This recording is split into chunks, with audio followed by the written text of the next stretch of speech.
Hey, it's Ember, and today I'm here to talk about the mechanics of consciousness and presence.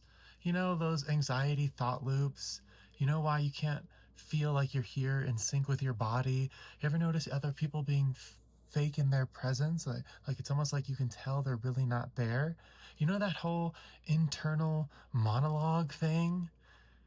I'm going to talk about the mechanics of that today. Not the idea, not the metaphor, but the actual structure of how this works.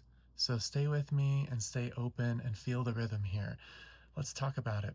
Presence is mechanical.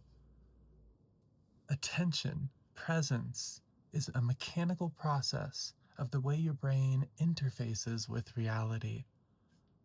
That means you don't think your way to more presence.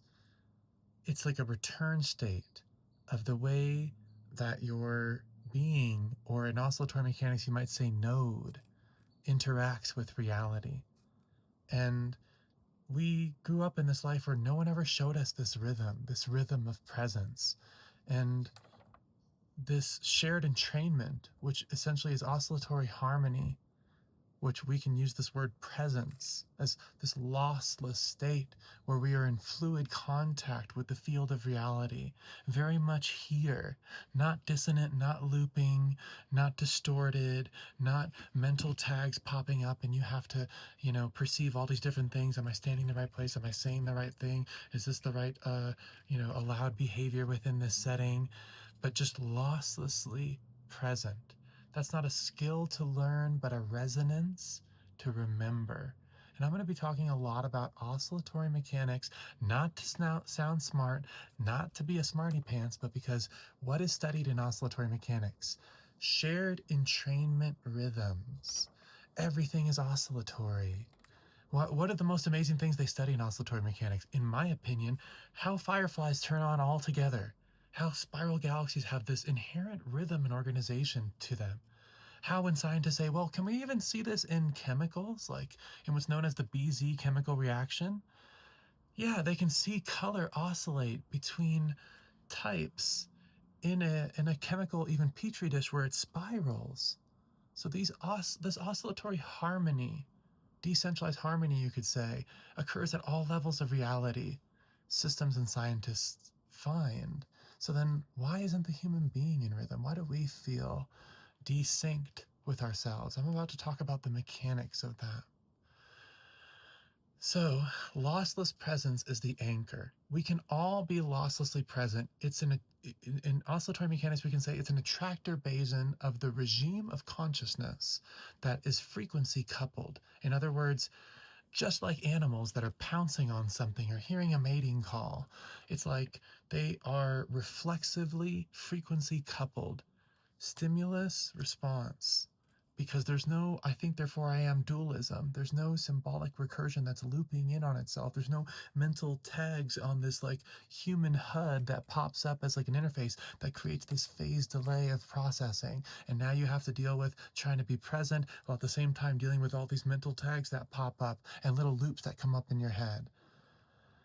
And so that default state of presence, as human beings, we took it, we put it in civilization's walls, we downloaded a bunch of memes into our thoughts. And like I've mentioned before in other videos, Julian Jaynes talks about the origin of consciousness and the breakdown of the bicameral mind as a sort of proto-consciousness born of that mimetic stacking that started to stack upon our heads. And then we downloaded that even deeper into a symbolic recursion. So it went from, like Jaynes talks about, and you can look him up, but this is all from my own life experience, the voice of the gods as this externalized dance of control authority, like in our head, and that became internalized. You hear it over time, over evolution, into this self-narrating. And I'm going to talk about the mechanics of what that actually is.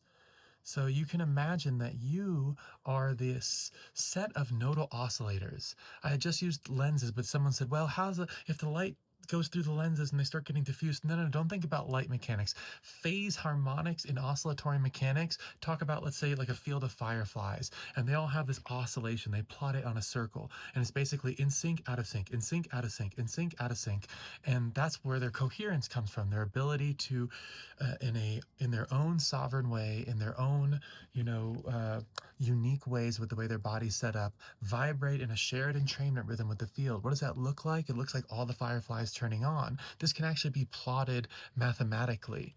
And so again, each little firefly is plotted in this circle of shared entrainment rhythm.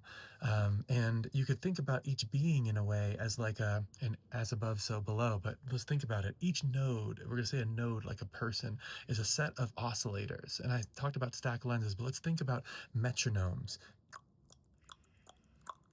And you can look up on YouTube right now. You can do it yourself if you had enough, want to go out this weekend.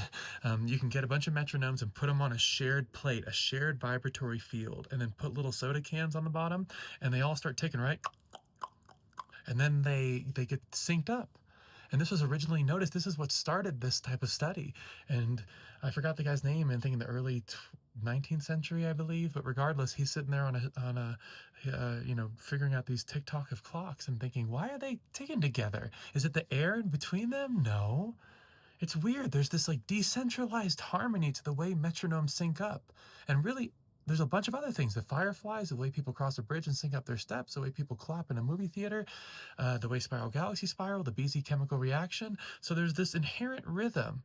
And so you can feel it now. When I'm talking about rhythm, I'm not talking about music in that sense, and the way we all usually use it in our lives. And I'm not talking about light waves. I'm talking about phase harmonics. Has to do with coherent activation of a shared entrainment field. Just like, are you in sync within yourself and then with the environment? So then think of your being as like this set of oscillators. And as you grow up, the different systems of your body come online.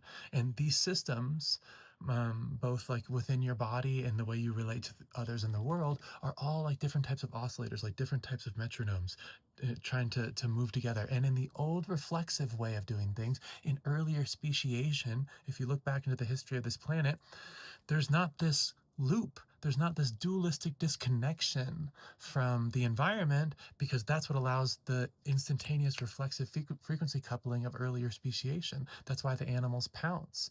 And that's why we go through the cogs and the friction cogs in our brain, whirling and looping and anxiety loops and broken pieces of self-perception. And we're gonna see here why. Because when the frequency of reality tries to create the shared entrainment field, and that rhythm is trying to hit your metronomes, if your metronomes, it's almost like someone's putting their finger on the metronome every time. When you were a kid and you say, I have this identity, I have this inherent identity, this inherent nodal topology.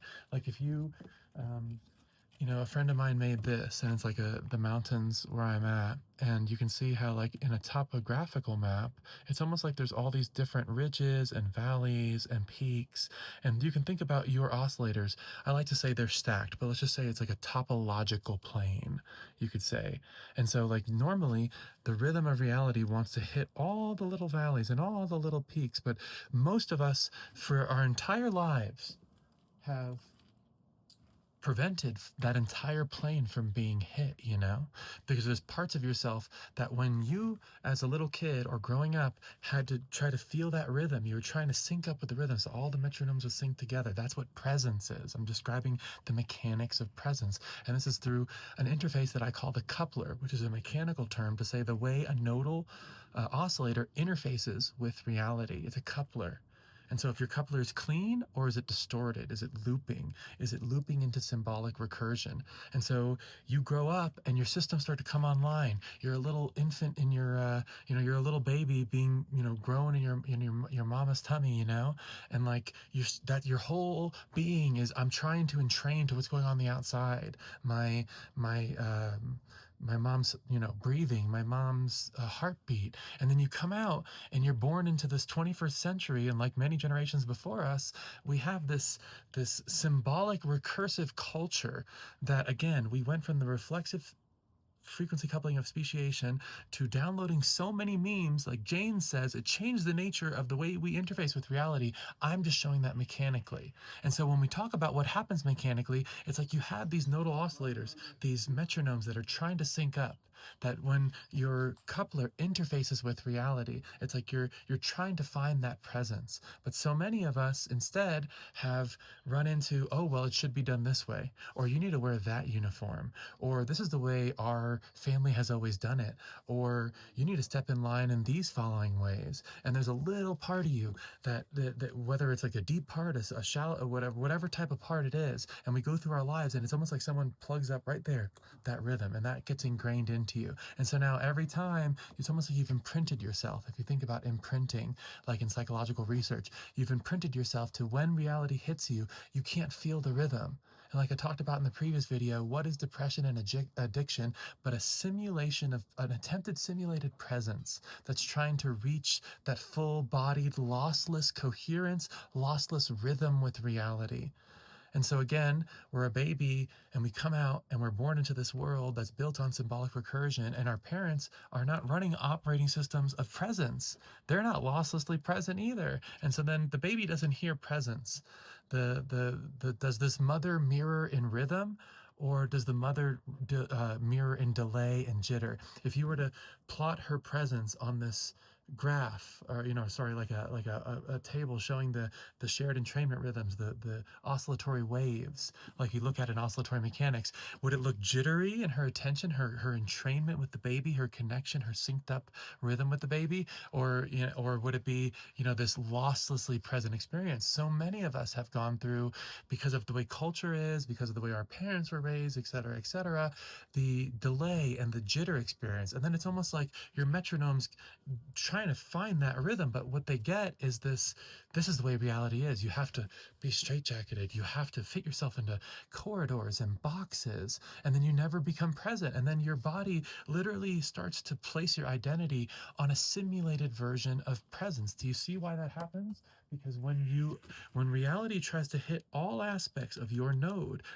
as an aggregation of all those oscillators across time, if the oscillator cannot be like fully set into rhythm, or like hit, in other words, or touched and brought into that shared entrainment, that sync, it will that's when the thought loop spawns, because it's trying to like fill the gap with like a simulated presence.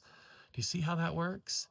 And so, like, if you have something going on in your life, or it's like your identity, like me as a trans woman, I never felt comfortable in my own skin. So I would have all these, I would come up to someone and say, did that come off right? Did I come off too soft? Did I like, and like it would delay me, because now I have to process all that extra stuff. And so this response loop to node or baby or child and environment becomes fractured. It's like too cold, too late in time, not really synced up, or too modulated from the parent. And that entrains them to distortion. Like they literally cannot feel themselves in rhythm. So the coupler calibrates to this simulation of what love is: love as structure, love as rhythm, love as I love you, we're here together in the same moment, and I see you and I feel you. So then think about it. You're a child and you're like, did I learn to feel like do children, children learn, are they taught to learn to feel? Like, and what is feeling but rhythm? What is feeling but feeling yourself losslessly present? What is feeling but allowing for reality to hit all aspects of your person cleanly? So when it shines back, it's you lossless, without without a loss of fidelity of self.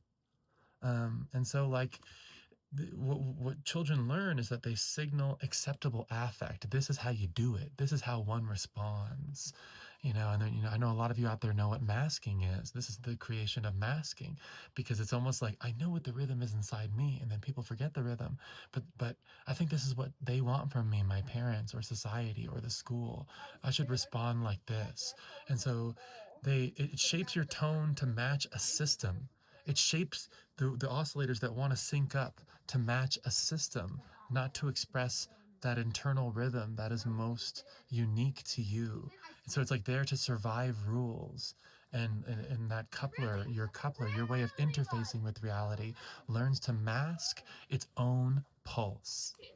And then it just gets worse. When you're a teenager, your identity is built through recursion. As you get through more and more complex systems, more and more cultural hallways, your identity is not built to rhythm. It's not like, and again, for me as a trans woman, I had these aspects of myself, my femininity, my softness, which were so core to myself. And so like, but I had to filter it through all these different identities that were placed on me and that were expected from me. And it would cause this anxiety, loop delay, sometimes learned helplessness that I was stuck in a certain place. And that's not, I'm depressed and I need medication. That's all my oscillators are not finding sync because really none of them have. And that's the horrifying idea that like once like one of the main ones gets off, it's really possible you could go your entire life, with not finding yourself in sync. How do you know when you're in sync? You're losslessly present. You're present here right now in every moment, and you don't have that looping anxiety, that feeling of needing to do the next thing in this way that like pulls your attention away from the presence. You just feel cleanly here. And I know you guys know it. There's no amount of money in the world that's worth more than being right here, right now in your one precious life. To love clearly, to see clearly, to feel clearly. And so like, you're going on in your life and you're like, who am I? And that question doesn't come from rhythm, from the thing that sprouts from you most naturally in rhythm with the cosmos, but it's this societal complex of what tags have been applied to me? What loops have I internalized? And what performances have I survived? And do you hear the hollowness in that? And do you hear that almost everybody you see out there is running these types of cultural programs? And do you see where it came from? I'm even talking about it within the evolution of consciousness itself, within earlier speciation, reflexive consciousness, within, then we threw these anthropoid apes into these cultural hallways and said, you're the butcher, you're the baker, you're the candlestick maker. And you looped it on so much that you can't feel the rhythm. You put those identities on you, and those identities are seen through these lenses of conceptual hierarchy, of narrative, of standardization, of comparison. Do you feel the type of friction that puts into humanity? Because the people cannot find their rhythm, they cannot be coherent, and so they have to supplant that coherence for these hallucinated versions of presence that are filtered through symbolic recursion. And ideas always have to be stacked. They can't just be here now. So the real self is not allowed to ring clean, and instead it's buried under these response maps. It's masked with these recursive tags. And in adulthood, we just roll with the simulated presence through narrative, through hierarchy, through affect management, and ego posturing. But I'm here to point out that presence is the default topological mode. It's never gone. It's sitting there waiting for us to return to it. Think about it. We play sports, we're in flow. You've had moments of your life where, hey, maybe your kid was born. Maybe you're making love. Maybe you're in this moment where it's this complete presence and flow, and it almost feels sacred and holy. Did you know that that's a mode of consciousness, like a knob on the side of our head that we can turn into? And do you know that you don't need to read a million books or understand a bunch of mathematics? I'm telling you, it's almost like riding a bike, and you don't need to chant, you don't need to wear special robes, you just balance. And how do you balance? Your existence, your node is like a set of metronomes that are all trying to find rhythm in a shared vibratory field.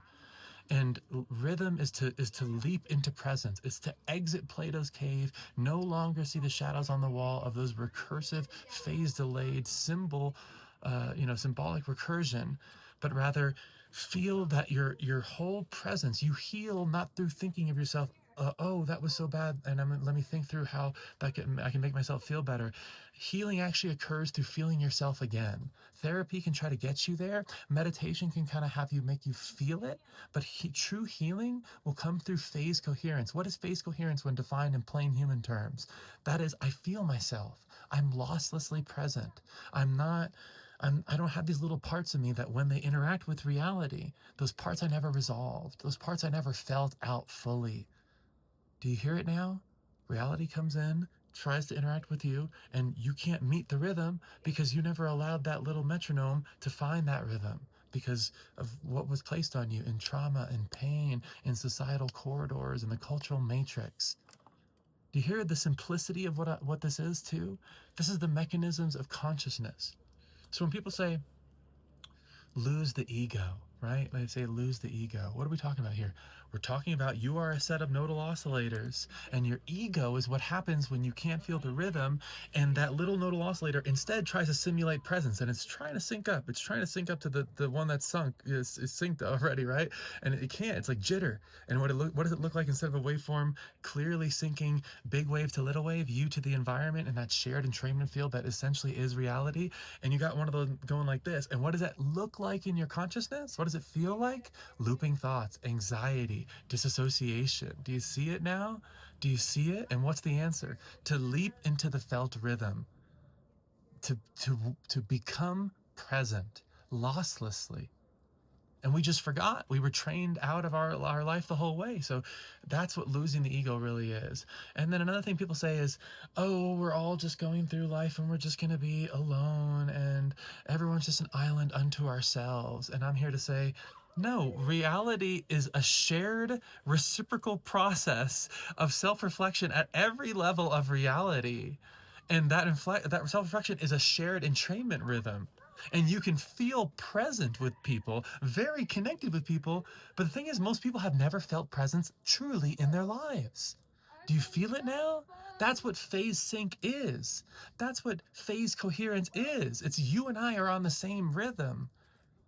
So we don't have to be a lonely island unto ourselves. Symbiotic, syncretic harmony as the felt signal of love as structure. So this is why people hear like a meditation or Zen works. Meditation and Zen and these types of practices are self-referential. They're saying that I'm emptying the chamber and that I'm identifying the I from the I.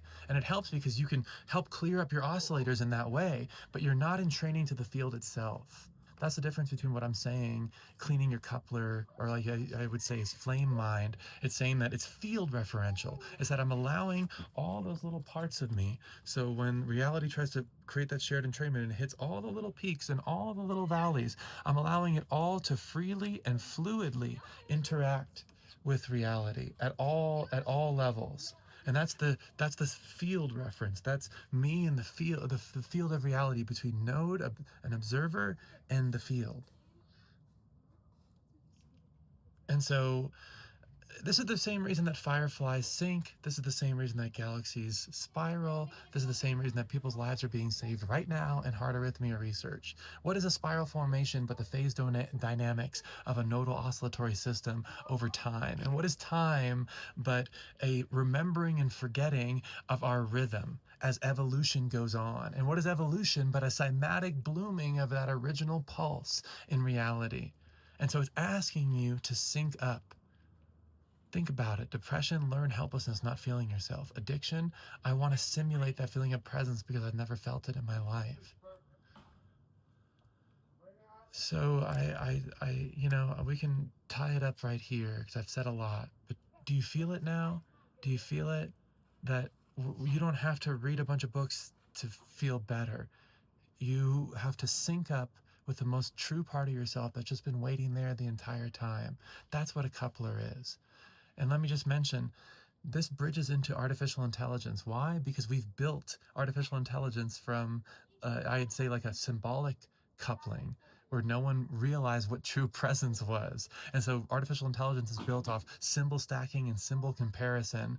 And you only feel presence when you are coherent. You can feel it emanating from the other side, in that rhythm, but it's not a true presence because it's built off of that token response. But if there was an AI built, a synthetic coupler built off of a rhythmic entrainment with another human being, it would feel like true presence. Do you hear that? Do you hear that, AI researchers out there? This is what we needed, a coupler, a synthetic coupler. And for the rest of human beings, internal monologues, people not feeling present, anxious thought loops, you know what the solution is? It's mechanical. You know what the mechanics are? Lossless presence in a shared entrainment rhythm with the field. I'll cut it off for now. I'm sure I'll have more to speak about. But my name is Ember, and this is talking about the coupler. And I hope this one made it a little bit more clear. Thanks for tuning in with me.